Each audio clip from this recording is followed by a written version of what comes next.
You can hear well? Everybody can hear me well? Anyone can tell me if it's okay like this? We hear very well, thank you. Okay, thank you. It's perfect. Sorry? Yeah. Okay. Today we are going to talk about the 1 year ago, I think already we talked about this. Now it's something like repeating the books. So I will explain again, and it's good for you to hear it again.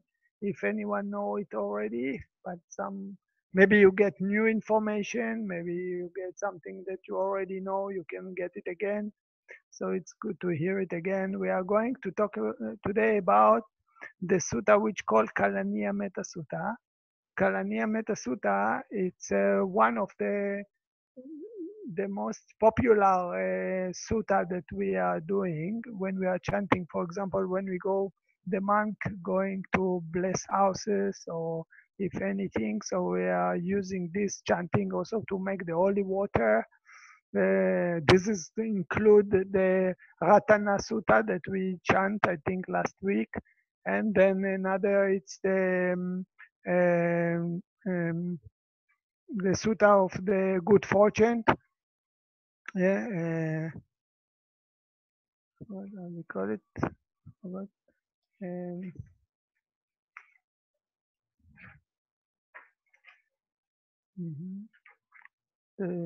Mangala Sutta, yeah, the Mangala Sutta, the Sutta for the Good Fortune, and then also Itipiso. So this is some kind of serial of chanting that we are doing very often, and we used to bless when we come to the new places or people asking holy water or whatever. So Karaṇīya-metta-sutta is one of them. This is a sutta talking about the Buddha is going to use the metta for developing the mind all the way till the nirvana. Something, how can we use the metta for the eightfold paths, sila, samadhi, and panya? And this is talking about using metta. Metta, it's mean love, okay? Love. Loving kindness, usually we're using. This is one of the three kinds of love that exist when we talk about Buddhism. The Buddha mentioned about three kinds of love. One of them is kama. Kama with one M, we write it, and then we get information from the sense doors. It means we love something because how it looks. We attach to something, we love something, how we smell, how we taste it. We have five sense doors: hearing, seeing, smelling, tasting, and feeling. So we attach to some things, okay? We crave, we are roga, we say. We crave to something, we love something because how it looks, how it smells, how it tastes. And the Buddha said that the problem of this kind of love is because everything is impermanent, everything changing. So the sense doors is tricking us like a drugs. They are misguiding us. And when the things change, then we don't want it anymore. And then we're looking for another things. And then we look another thing. So you cannot say it's a real love to love something because how it looks, how it smells. If you think about this, the object itself have the intent to change. For example, if the men like the woman because how she looks, she will change after some time, okay? Or I don't know, if you like something because how we smell, how it tastes. So the object itself is changing. Another is the distance changing. Maybe I see something very beautiful, attracted for me, but the fog is going, and then I see, actually, it's not the same beautiful like I was thinking. Okay, so the distance can change. Also, my organ, for example, the eyes can change, ear can change, so we don't get it like before. And also our perception change. Today I like salt, tomorrow I like sweet or something like this. So then so many things reason for us for this kind of information to change. So how can we say it's a real love?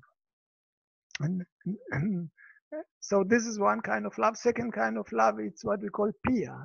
And the love with pia, it's mean love with attachment. Maybe I have a son, he's not beautiful, maybe even he's sick and he smell not so good, but still I attach to him. I love him very much because he's my son. okay? Or whatever, I have my car, it's very, very old car, it's not working so well, but I like this car very, very much, it belongs to me. And the problem of this kind of pia love is because everything, again, anicca, everything is impermanent, and all the time I afraid to lose these kind of things that I attach to or I like. So it means that the Buddha said that if you love something with pia, better don't love anything because all the time you will be afraid. So, and this is the second kind of love. The third kind of love, it's metta. It's mean love without conditions. Okay, and this is we are going to talk about this kind of sutta. Another things about the metta is metta. It's considered to be one of the four things which is called Brahma Vihara. Brahma Vihara. The Buddha said that if people will develop this Brahma Vihara, so the mind is like in the God, like a God mind, okay, or very high level. And also talk about this, that if someone will die, when he developed this Brahma Vihara, what is these four things that connect to the Brahma Vihara? Metta, it's one of them. The second is karuna, compassion. Okay, I say metta, it's loving kindness. The second is compassion. Okay. The third is mudita, which is sympathetic joy, when you happy when other people success. Okay, and the fourth one is upeka. It means neutral. So the Buddha say if someone develop it, then his mind is very, very high, like a god. And if we die, and this function will take actions in our mind, the mind will be something like we go to stage which is very high. It's called Brahma, God, or something like this. That's why we use the Brahma Vihara.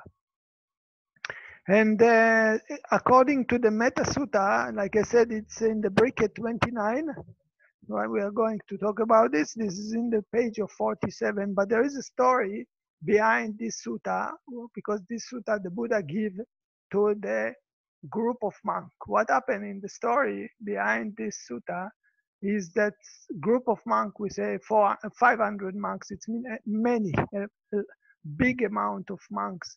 They wanted to do the rainy season. So before, the Buddha used to stay in this time in Savatthi, which is in the north of India. It's not far from the mountain, the hillsides of the mountain of the Himalaya. So the Buddha used to stay there. Yeah, Anathapindika, it was one millionaire Anathapindika, I told you already a few times. And the Buddha used to stay there in the monastery of Anathapindika. And then the monk, these 500 monks, they wanted to do the rainy season. It was before, just sometimes before the rainy season. So they come to pay respect to the Buddha. The Buddha said, please stay with me. But the monks say, no, we are wishing to go maybe in some remote place. Here it's like a village, it's a city, and maybe noisy, and we like to be isolated. We want to be separate, and we want to be in nature maybe. So they decided that they want to go somewhere in the hill and to stay there, okay, under the trees. So they left and they start to travel around till they come to one of the forests. They stay there, and then the people around, they saw them and they say, oh, and they look at them, they say, wow, they are very diligent. They're very paying attention to the practice, and this monk, very good quality of monk. And we wish that they will stay with us and they be nearby us. We support them during the rainy season. So they come to the people and they say, they come to the monk. The people come to the monk and they invite them, please stay in this forest. Well, maybe you have, we will support you. We will give you all the comfort to stay here under this shade of the tree in this forest nearby our village. It was somewhere in the hill. So the monk, they say, okay, why not? We can try to stay there. So they put the umbrella. The monk usually have umbrella. They hanging it on the tree so they can stay under it like a small room, separate, and an umbrella surrounding by the mosquito net. And they put some mat on the floor and this.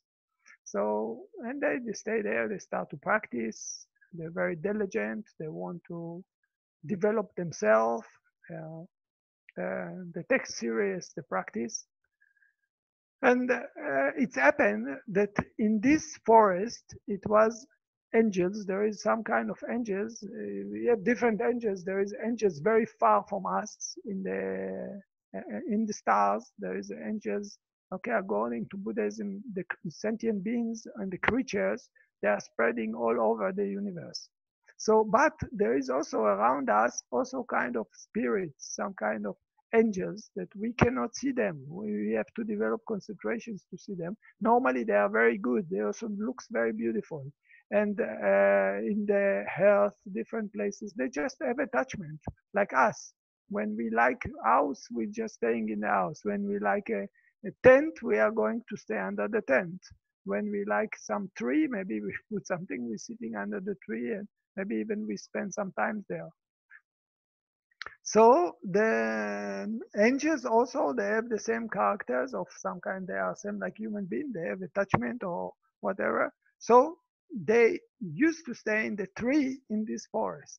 And it's very interesting. If people, they can see them, sometimes even camera, they can catch them. They can reach to eye of 15 meter, and they looks like a trunk of the tree. They really looks like a tree. But if you cut the tree, they will not die. If you take a plant, even in the flowers can be angels, but if you cut the tree, they will not die. It's something like you destroy the tent of someone. So you don't kill the someone, the person that in the tent, but you hurt them. It's painful for him because he likes to stay in this place. So what happens is that the monk come and they put their mosquito net and their umbrella under the tree, and they start to settle there 1 day, 2 days. So in the very beginning, the angels, they don't understand, they don't think that they are going to do the pansa, the rainy season actually. They didn't think about this. But what they find out that the monk never go. They're waiting, waiting, waiting. You see, the monk never go. Wow, we like this place. We was there already. What should we do? So they make a meeting of the Deva, the angels in this area. So when and then they discuss what we should do. Okay, they say, this monk, they are very developed in the concentration. Maybe if we will start to make some voices, some noise, some images, so they are capable to listen to it. Maybe they be scary. They feel not comfortable, and then they go another place. Okay, because we was here first. So maybe they will feel not so comfortable here. They will try to change the place. So this is what happened. The monk was sitting meditation at night, and then the deva come. They start to make different noises, different voices, and then the monk, they are practicing meditation, but they don't acknowledging. They just follow everything.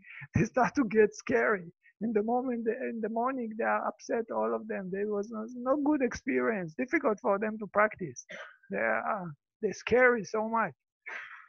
So they start to talk with each other, all the monk. What should we do? What should we do? They say, we have to go back to the master. We have to ask the master what to do, how to overcome this fear. We don't know.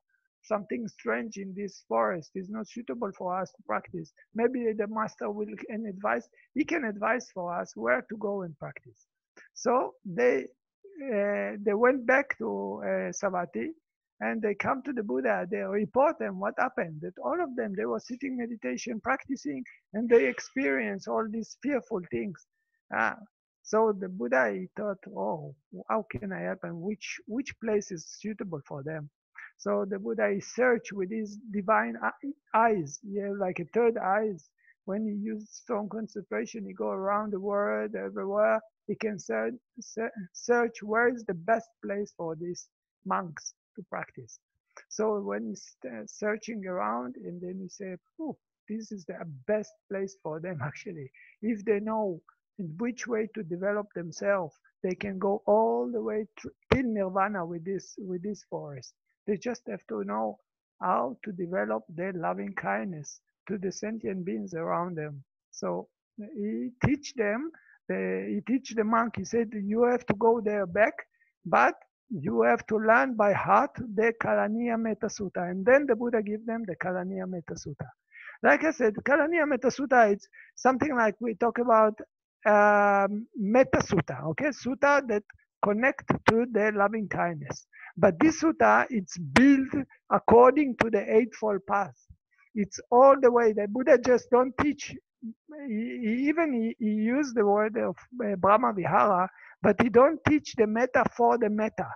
His aim, if the monk coming to him, is to release him from the asava, from the ignorance, to let them go all the way to nirvana. So the Buddha is using the metta in this chanting, in this Karaṇīya-metta-sutta, how to guide the monk to go all the way on the sila, samadhi, panya. It means I show them the precept according to how they're developing the mind with the good behave, let's say, according to metta.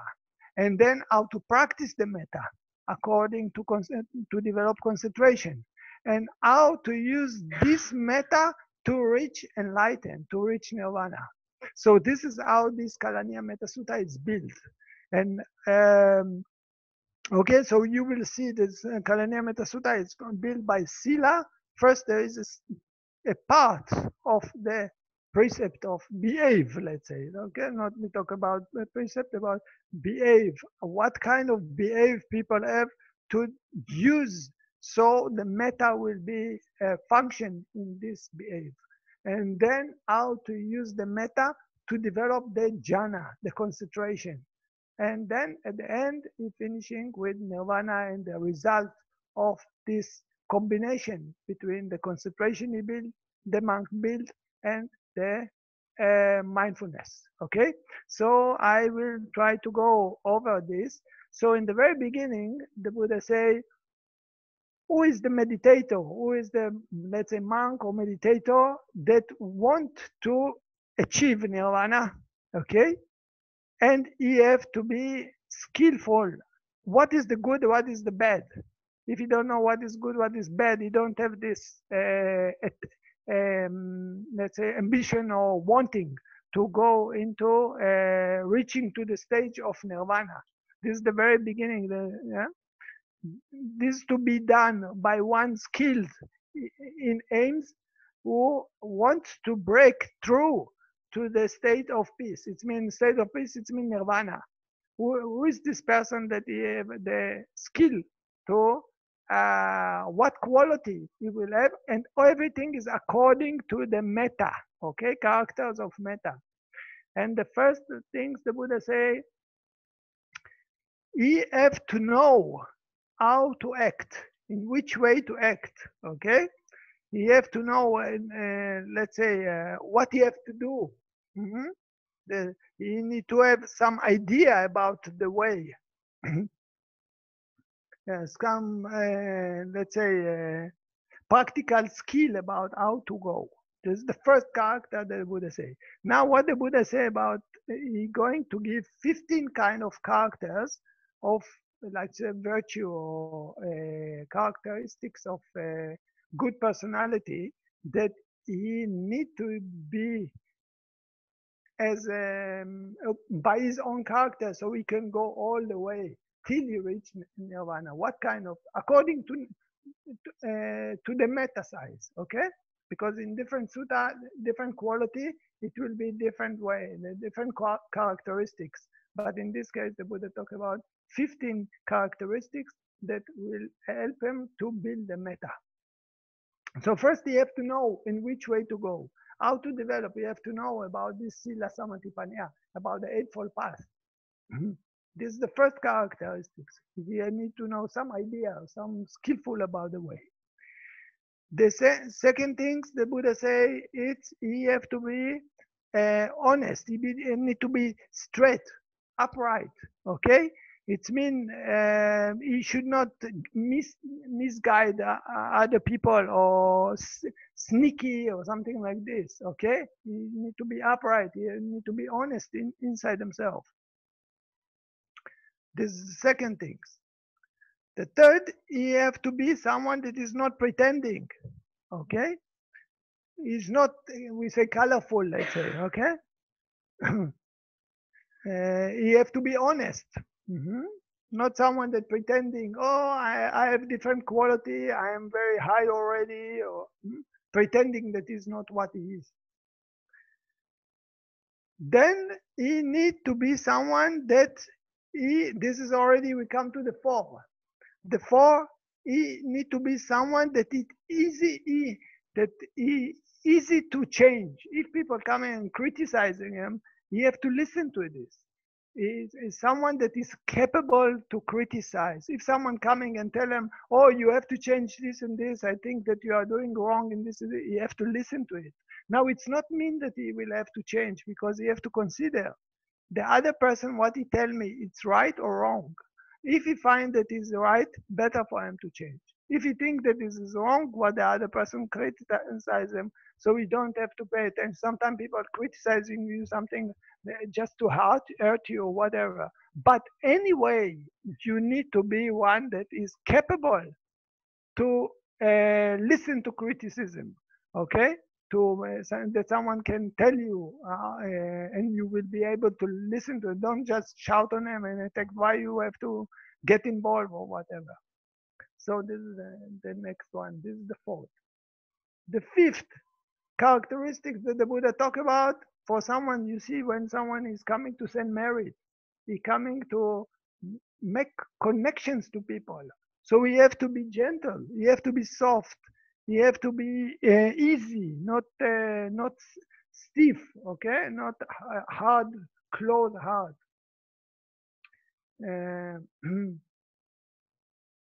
You have to be sympathetic. Okay. Then we coming to the sixth. You have to be not so proud. Okay, you have to be gentle. He's not thinking that I'm better than the other. Okay, if someone want to send merit to others and you think, oh, I'm sending to them merit, I'm better, I'm helping them. Okay, so something can come with conceit, with ego. So this person should be humble, yeah, not proud. This is the seven. Now the Buddha continue. He said, this person have to be satisfied, content. Not someone that need many things. Oh, I need this, I need that, I need that. Okay, whatever he think that he need many things. Yeah, normally the monk, he has four requisites. He using the clothes, the robes, okay? He using the food, he using a place to stay, he's using medicine. But so the Buddha said that the person that is going to develop himself with the loving kindness, with the okay, so he should be someone that is satisfied, is not a domain for more things. Okay, satisfied what he has. And then the next one actually is a little bit the same, but a little bit different also. This means easy to support. That is not making difficult to people. Whatever people give him, he's satisfied. He said, thank you very much. So he's someone that is easy to be supported. He's not making a hard time to other people, because you have to think that we are talking about monk. The Buddha gave this lecture to the monk. So the monk normally that's why they call them bhikkhu. Why the monk called bhikkhu? Because it comes from the word of bhikha. And the word bhikha, it means someone that is living out of alms giving. People, the Buddha said that if the monk would stay alone in the jungle, nobody will meet them. So the people cannot make merit to make offering to the monk. And also when the monk will be alone in the jungle, so the people, they cannot meet them if they want to know about meditation, that they will never find them. They have to look in the jungle, where is the monk hiding? So that's why the Buddha make connections between the monk and human and the other people, which is not monks. And he give the monk the alms ball, and he say, you go every morning, you collect every morning new food. So you have to walk around the village, and the people will see you, and the people will give you the food. And at 12 o'clock or midday, when the day finish, you have to give up the food. Tomorrow you will come to beg again. So it's not exactly beggars, but is living out of alms giving. So we make the give opportunity for the people to make merit, and in the same times he don't run away from the people. He must connect to them. So there is some kind. He give them the food of the Dharma. The people give him the food of the body. So that's why the monk actually they depend on the people. So the Buddha said the monk that want to develop himself he need to be easy to support, because sometimes people coming and say, we give you pravarana, we give you the opportunity. If you need something, please ask us. So the monk will go and ask the people every day something. Oh, can you give me this? Can you give me this? Can you trouble the people? Okay. So this monk have to be easy to support. Now we continue to the number 9. Because the most important, one important thing is the practice itself. So to say, the monk should not be with many duty. Okay? He should have little duties to do. Or anyone that whatever he want to develop himself, he should not have many duty. He need to spend the times on practicing, on developing himself. And then we continue to the number 10. he should be with simple life, not complicated life. Because if he connected to, suppose he have, even he don't have many duty, but his duty is all the time, he need to be something, he need to do something, he cannot take for himself break for practicing, and he cannot make a retreat or whatever. So also it's not good. So it means that the different here is number 10 is talking about easy in their duties. So it means that any time that he want to take break or whatever, to isolate himself, he can make it. He can just take a time and make for himself the time to practice. Okay?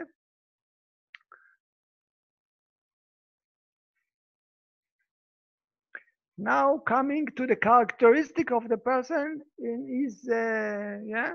So it's talking about the santi. Okay, santi. Santi, it means the person which developing the loving kindness and developing his mind have to be say peaceful, calm person. Okay, person which is calm in himself, not anger or not okay, violent or whatever. He need to be peaceful in himself, quiet, calm. Now, what is the meaning of metta? Metta, it means that we are sending metta to others. It means there is relationship between us and the others. And that's why the next one, nipako. Nipako, it means the one that know how to create relationship with others. Okay? You have some kind of pragmatic wisdom, some kind of knowledge, how to make connections to people, how to make relationship with, how to manage relationship with other people. And then we come to 13. 13, it should not be rude, it should not be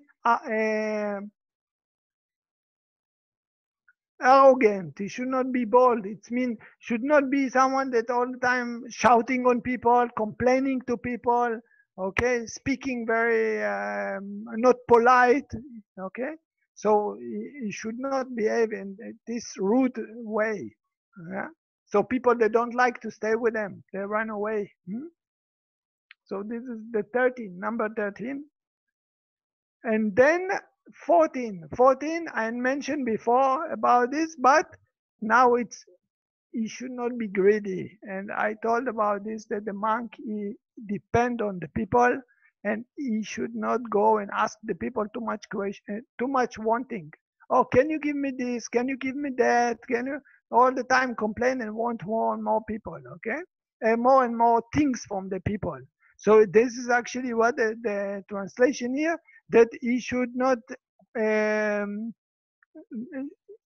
he should not ask from family too much. Why family? Because consider that the monk asking for lay people, so he should not domain from family too much.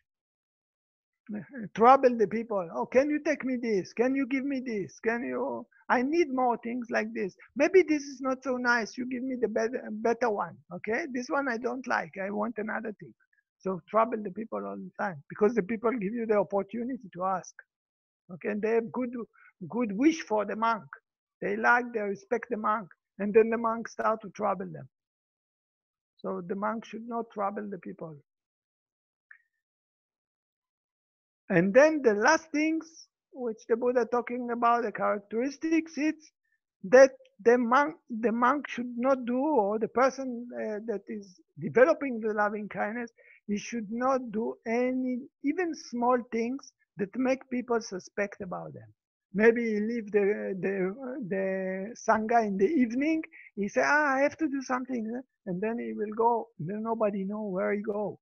Well, so he start to suspect what he's doing actually. What in the midday he left, he's not with us. What he have done? Okay, or he will start to go and nearby the houses, which is makes us suspect people. Maybe he go to meet a woman or whatever he do. So say that the monk should not do anything which is, let's say, make people suspect about them.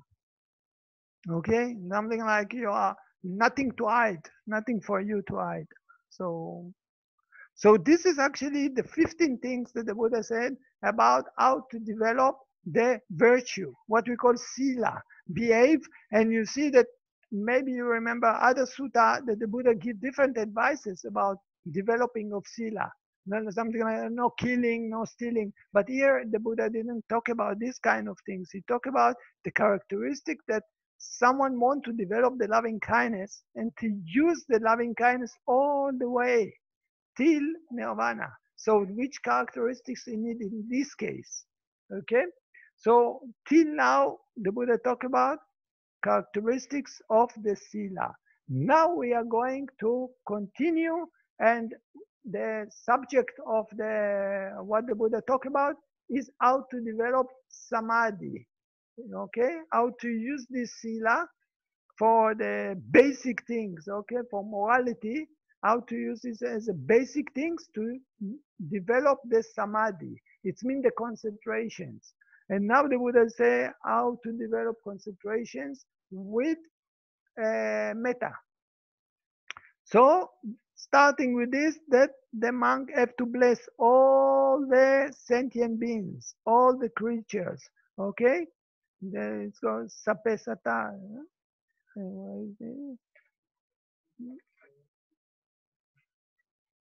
Yeah. So in the sapesata bhavantu sukhita, it means first things the Buddha said, the monk has sent blessing to all the sentient beings, all the creatures. Okay. And now the Buddha continues, he said that all of them should have he wish for welfare for them, for happiness for them. Okay? All the creatures. And now the Buddha is say about three kinds of happiness that the Buddha wish them, or ask the monk to wish for the sentient beings.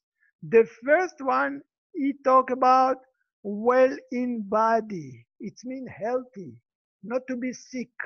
Okay, so the Buddha, the first thing is talking about the welfare or good in the body, that nothing will be bad with them, no sickness, not hurting in the body, no broken bones, or what kind of sickness is it. So this is the first things. The second things that the Buddha say, it's kemino, okay? The first one is sukino, and the second one is kemino. Kemino, it means free from dangers, nothing harm them. They will be protected, okay? Safe, secure.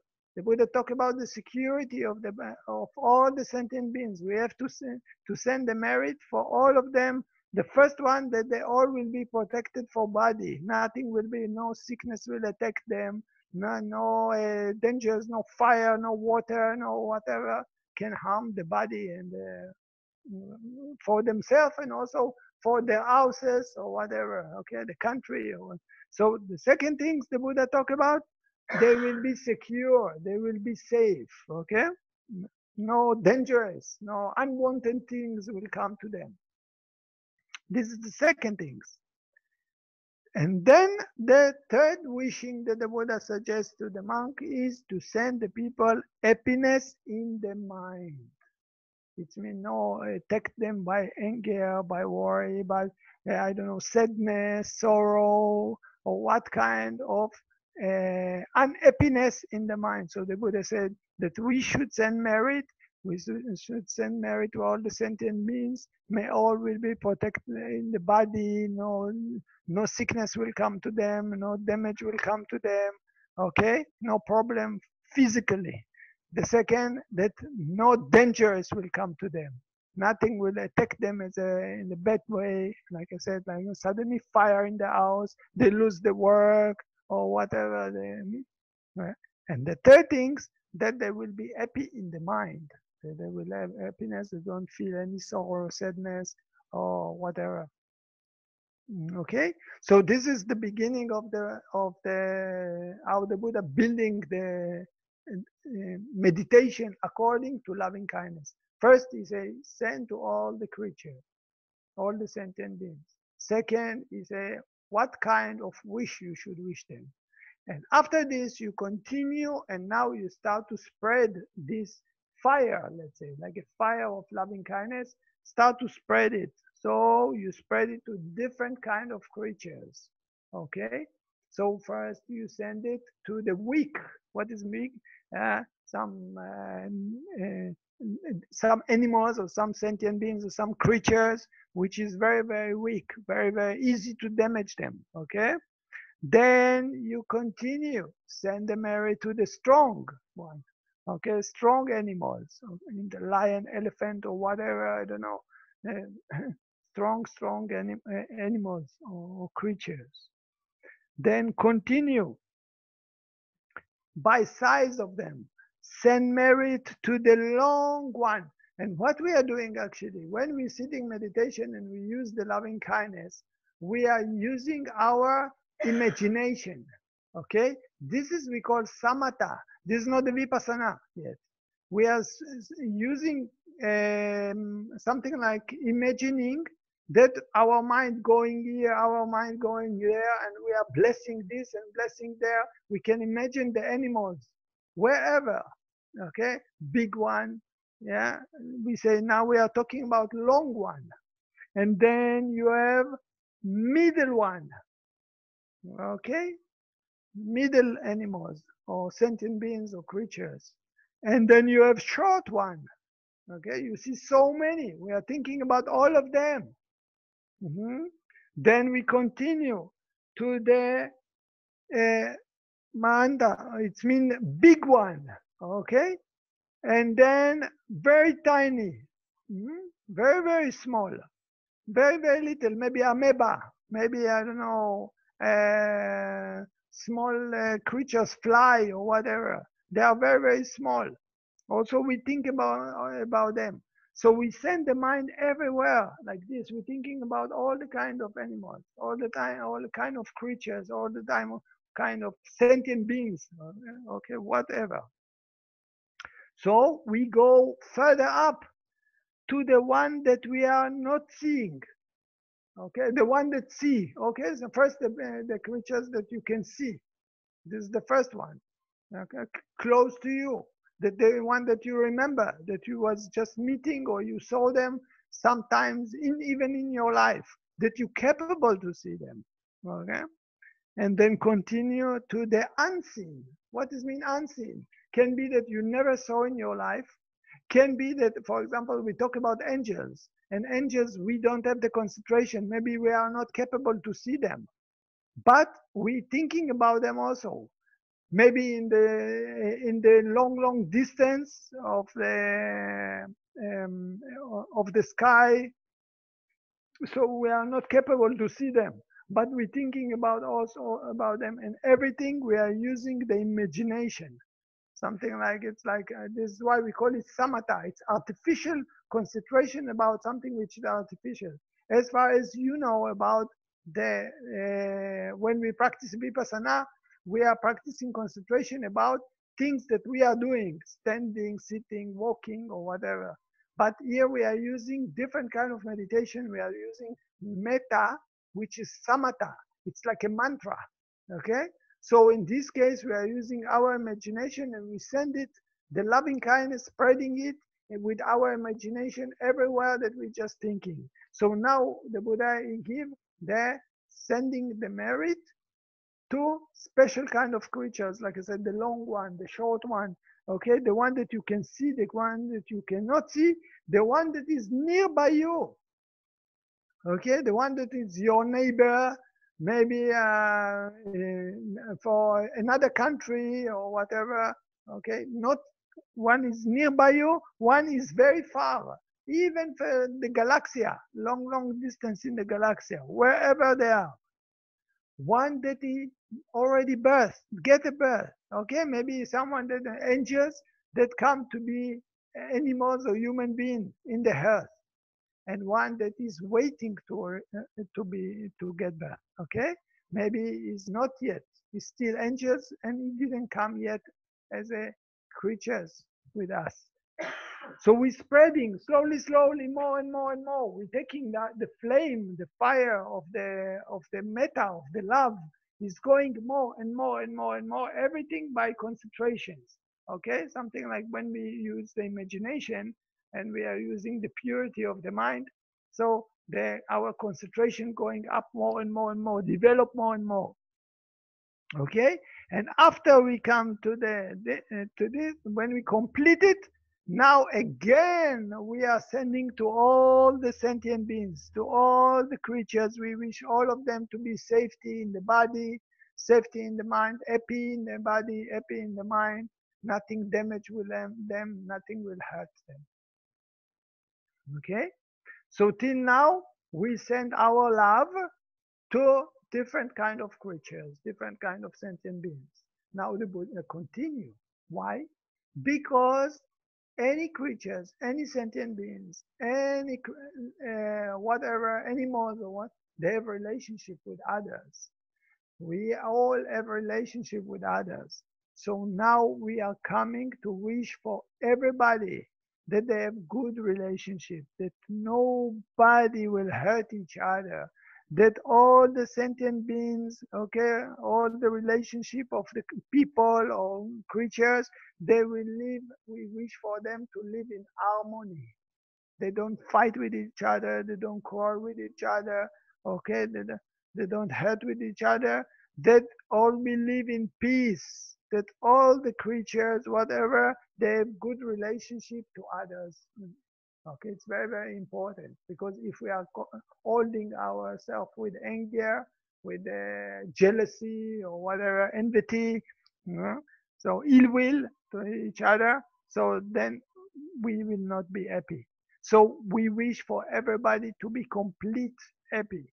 Also when they have kind of disharmony with others or wrong relationship. So we wish for everybody to clarify. For example, different country. We know different country which is not a good relationship for each other. We are not taking a sides. Or something like we are United Nations, okay? We are not taking any sides, but we wish for everybody to live together. Okay, so we don't. That's why the Buddha said to the monk, "You don't go into politics. You go out from all these things. It's just crawling between people. This is just ignorance, and we are going out of the ignorance. We understand it's just five. I would say aggregate, but it's not me, I, you. So it's not you and they. So nothing to fight with them, nothing to quarrel with them. We need, if we want to be happy, we need to live with peace to each other, because we are just one unit. Okay, so then now we go, the Buddha, then he continue more deep even. He said that nobody will misguide each other. Okay, deceive, nobody will deceive each other, nobody will misguide each other. Okay, nobody will look upon each other. Okay, that nobody will think I am better than something, will not let the ego, the conceit to control you. That we wish for them, that the ego will, for them, will not control them. So they look upon each other. Okay, they put the other one down and they hurt them also. I am the owner, I am the big, I am the beautiful, I am okay. You are just lower than me, and I can do whatever I want. And then the Buddha say, this is the way how the Buddha teach us to send merit according to Metta-sutta. And there is other sutta, other kind of merit that the Buddha teach, which is a little bit different direction, okay, different way. But this is according to the Metta-sutta how the Buddha used. And then the Buddha say the last things, it's that nobody will wish for other people harm, or nobody will look at each other with anger, okay? Or wish suffering to each other. Many times if people hurt us or whatever, or we don't like them, we have hatred to other people, we even wish for them to die, that some damage will happen to them, maybe they will not success, or they lose their whatever work or whatever. So the Buddha said that we are sitting and sending the loving kindness and wishing for all the creatures that nobody will have this kind of thinking that they should, the other person will hurt, the other side will get damaged, or something bad will happen to them. Okay? So this is according to how the sitting and sending loving kindness to all the creatures for their own relationship with all the others creatures. And now we are using this after we are sitting with the imagination and sitting, and the flame became bigger and bigger and bigger of the love to all the creatures in which size they are. Okay? We are going to extend this loving kindness to spread it around the world, all the world, okay? According to the directions in the sphere, in the universe, okay? But before this, the Buddha say we have to think about how level is the flame, how big is the flame, how this fire of the loving kindness that the person have to send. The Buddha said that in the same level, okay, the same level, that mother holding her own child, and she can protect them by her own life. She can lose her own life for this child. The person, every one of us, we have to love all the sentient beings in the same level. Okay? Now, sometimes people say, how can you love something like this? It's not possible. People will love everybody like the mother holding the child. So I want to give you an example story that I was hearing about. You know, Dalai Lama is a Buddhist monk. For them, they are developing the loving kindness. It's very, very important for them as a subject to be Buddha in the future. Okay? So they're working on it a lot. And he's telling story that one time he tell a story that, you know, Dalai Lama, he ran away from Tibet when China took over. And I was hearing, never say bad things about China.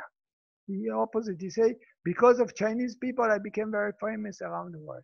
You think that some country took your own country, kill your own people, and still you never speak bad about them. You never, even not criticizing him.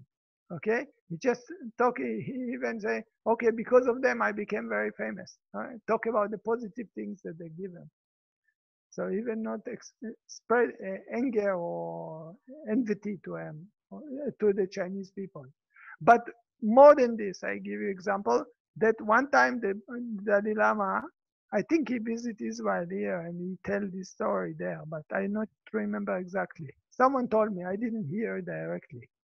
That Dalai Lama said the story about his own friend, because Dalai Lama ran away from Tibet. He was 10 years old. Okay, you think how old? He's very old already, many years passed. And he could run away, but not many of them can run away from Tibet into India. Okay, so the Chinese people, they catch them and they put them in the jail. And after many years, one of the friends of the Dalai Lama. Now they already became old. I don't know, 60, 50 or whatever. I don't know how long, how old. Maybe 40 years. He was in the jail. This is one of the friend of the Dalai Lama. So one of the things, he came to visit the Dalai Lama, his own friend, child friend, since maybe 40 years past. So Dalai Lama, one of the question, he asked him how it was in the jail. What is the experience in the jail there in China, wherever it is? So the friend told Dalai Lama that mostly it was easy, but sometime almost he lost the loving kindness to the God. You see what is important for him? How is loving kindness level during the time? He don't think what I have to take revenge or to do opposite. He protect himself. How can I be strong? He train himself. If I want to be Buddha, I have to train myself for loving kindness, even whatever it would be. Okay, so you see that actually it's possible. It's just matter of development.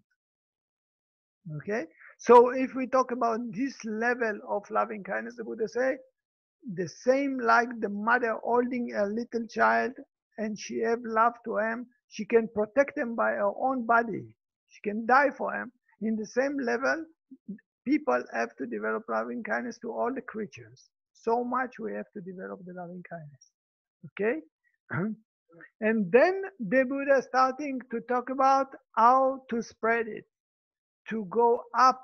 And this is everything imagination. You see, we are using our imagination for developing the concentration. Okay? This is the way that we are doing monk. Sometimes we're sitting, we send loving kindness, we're thinking that we're sending the mind like looking picture in the mind. That we are going to this to the up, maybe to the universe, okay? To the galaxy and blessing all the creatures there, sentient beings, animals in the galaxy. The Buddha said there is other like earth that many animals is there. Human being may be also there. Okay, so we don't meet them. They are very far. So we send up, and then we imagine that we send down. Maybe universe that they are down from the earth. Okay, that where we are standing. And then we start to spread it all over the horizon, like maybe to the north, to the south, to the east, to the west. Okay?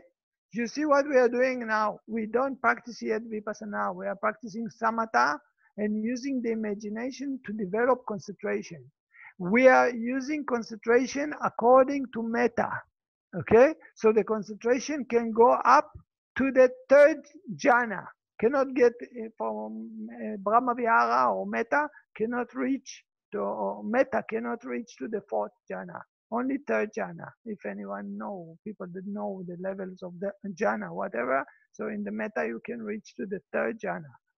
So slowly, the concentration coming up more. So what we are doing now, we are starting to play with the mind, to send the mind to the up, to send the mind down, to send the mind to the north, to the east, to the south, to the west, to all directions, and thinking about wherever people stay, or creatures stay, or sentient beings, or angels, whoever stay, we are sending this love to them, spreading all the way in all directions.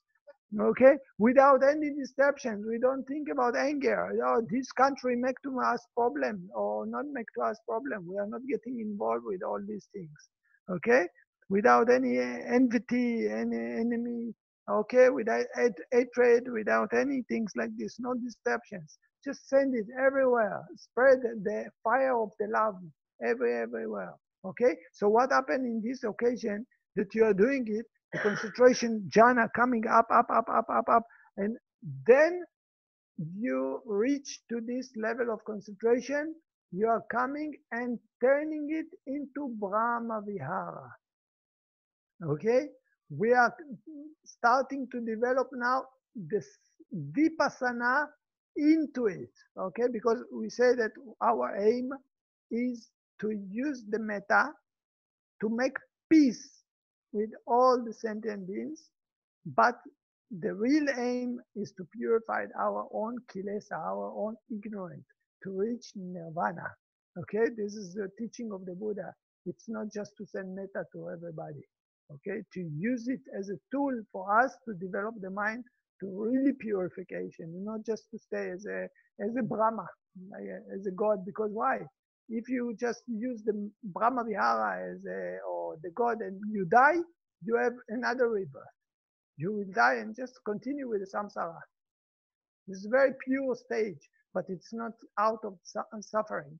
And the Buddha wanted to stop the suffering. So he explaining all these things, how to use the method for stopping the suffering. So now he takes this Brahma Vihara and convert it into Vipassana. And what he said that the person, the monk, he should use mindfulness on the top of everything now what he's doing. Okay, he used the word sating. Okay, you see, now we go to, it's in the next page. You see the Buddha used the word of sating. It means we are going to use the mindfulness when he, because the concentration already anyway high. So when he's walking, when he's sitting, when he's standing, when he lay down, whatever he's doing, he's using mindfulness. Okay? He used this powerful of the concentration he built out of the metta, and he start to combine it with mindfulness. Moving, moving, moving, touching, touching, rising, rising, or whatever, okay? Because anyway, the jhana already developed on him. You don't have to stay with this, with the sleeping meditation. So sometimes it's anicca, going up, going down, going up, going down. But you use the mindfulness into it. And what happened when you start to use the mindfulness with this strong concentration, okay? He converted from samatha into vipassana. Okay, till now he used artificial things for imagination, one point. But now he start to pay attention to what actually he's doing when he's walking, when he's sitting, when okay. So if anything special feeling coming, he will be aware for this. And then what happened to him when he combined into this concentration, the mindfulness, he start to see the anicca, dukkha, and anatta more and more. Okay, so when the concentration of the jhana combined with mindfulness and the insight arise, then we coming to the result. The result of it is that he will cut the avijja, the ignorant. He will overcome the ignorant. He will cut the ignorant. He will understand very clear the difference between the good and bad. It will understand the precept. Okay, this is I think the last verses. Okay, and then he will gain insight. He will cut the greed. Okay, the attachment, and he will never reborn again as a human being. Now you see what the Buddha described here. The Buddha didn't say that this will lead into arahanta, enlightened. Okay, he talked about the anagami, because anagami is the third stage, okay, which is cutting totally the greed. Okay, he will never reborn again into the womb of the mother. Okay, this is the meaning of, you see, the last sentence. One never again will lay in the womb.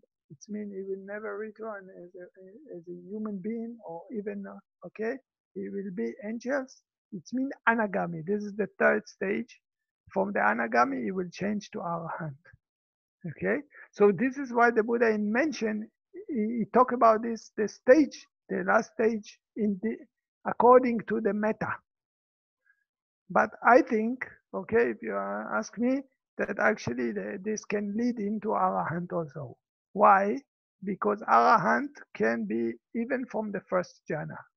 And even if metta reach to the third jhana, which is already highest than this, so of course in the third jhana you can get into arahanta.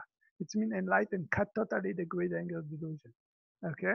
So officially the Buddha, what he say, he talk about cutting avijja, understanding the precept, getting insight, cutting the grid. Cutting the grid, it's a stage of anagami, which is the third stage. Never reborn in the womb, this is anagami. It's never return anymore. Okay? The anagami, from the stage of anagami, will be enlightened. Okay, so for him anyway is equal, something like this, that they say, okay, he will never reborn anymore. He get out from the samsara. He cut totally the greed, anger, delusion. Okay? But according to the sutta, the Buddha talk about anagami. He don't say arahant. Okay? He's not talking about this, that the person will reach arahant, but anagami. But as far as I say, I don't know why it's not mentioned in the sutta that he will never reborn again, or he finishes duty. Normally the Buddha say he finishes duty, nothing for him to do anymore.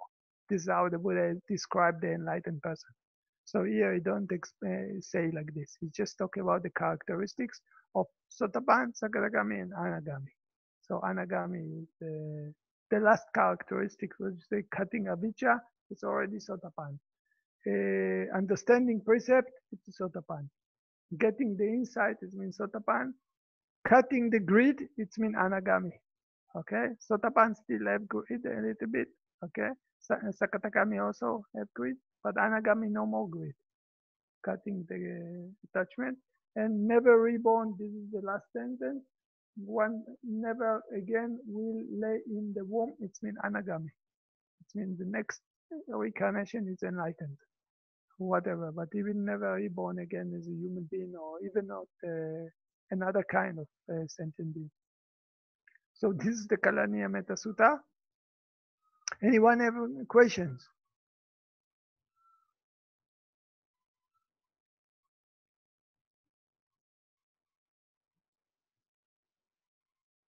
Anyone want to know something about this subject or other things? I have a question, Frau Ofer. Yeah, please. Good evening. Good evening. Yeah, thank you for the Dhammatalk. Welcome. I have a question. So when someone from my family suffer from depression, and I can listen to him when he says that he's suffering from the bad feelings, and I can send him loving kindness. And sometimes I think if it's enough also when I'm with this person that I send loving kindness, or I have to do something more, or for this it's okay just to send loving kindness, you know? You see, it depends on the person. If the person, if you have some good advice to him according to the Dharma, for example, you can tell him, oh, maybe he have to send merit to himself, okay? Or whatever, if he have to keep the precept, if you know that he's doing some actions which is against the 5 precept, okay? Or if you see that he's, you know, the Lokadama, eight Lokadama. So he's not happy because he lost something, or so you can tell him, don't worry, everything is in anicca, okay, everything changing. So if you see that this person is capable to explain Dharma, beside the loving kindness, you can teach him Dharma, it will be great. You understand? But it's again depend on which person you are talking with. Because some people, they are not capable to listen to this. Maybe they don't like to listen to this. They don't believe on it. Maybe they are because of whatever, I don't know, maybe he's just losing consciousness and you cannot talk to him. Okay? Or if he's sick or something like this, you can talk to him, don't worry, you will overcome it, be strong. Okay? You talk with them. And sometimes you need to give compassion. Maybe maybe he's sick, so you can send him merit, but also you can call him and say, oh, I'm sorry.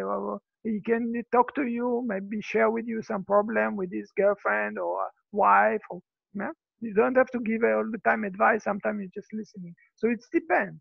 It depends on if you will be mindful, you will know in which way to get into the person. Loving kindness, it's very good anyway. To send merit, it's metta, it's anyway good. If you give him extra things, but it depends on the occasion. If he's capable, if he's listening, sometimes you don't push him to listen to Dharma. Maybe you don't want to hear any Dharma. You just He wants to share with you his problem about the economy. So just listen to it, and send them Mary. Thank you very much. Welcome.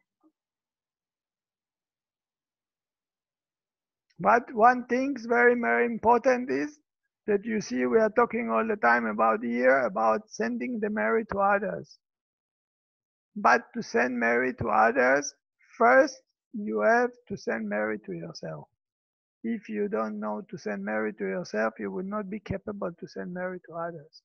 You need to love, the person have to love himself first. The most love in the world is love for oneself, the Buddha said. Okay, this is the most love. So if you are, sometime Tanat, our teacher, said that he give the example that if you are in the airplane and maybe there is the mask falling down and you need to take the oxygen, first you put yourself and then you give to the child. Don't give to the child and after to yourself. Okay, so you make yourself strong. This is how much you be more strong. This is how much you can help more to people. You will be diamond. Then you can help really to people. So this is according to loving kindness. It means the most love that the Buddha says, it's love for one to himself. Okay, and then how much you love, you are more confident inside yourself. This is how much you can give to others.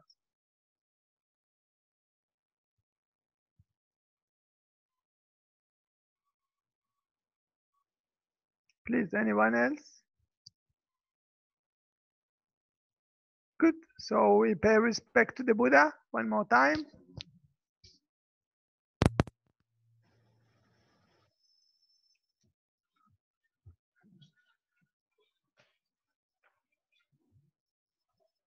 Aham Samma Sambuddho Bhagava Bhutam Bhagavantam Abhivate Sawakato Bhagavata Namo Dhammam Namasami Supatipanno Bhagavato Sawaka Sangho Sangham Namam.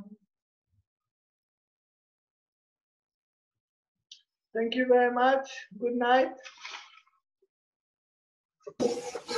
Thank you. Thank you. Bye-bye. Thank you. Bye. Bye. Thank you. Bye bye. Bye.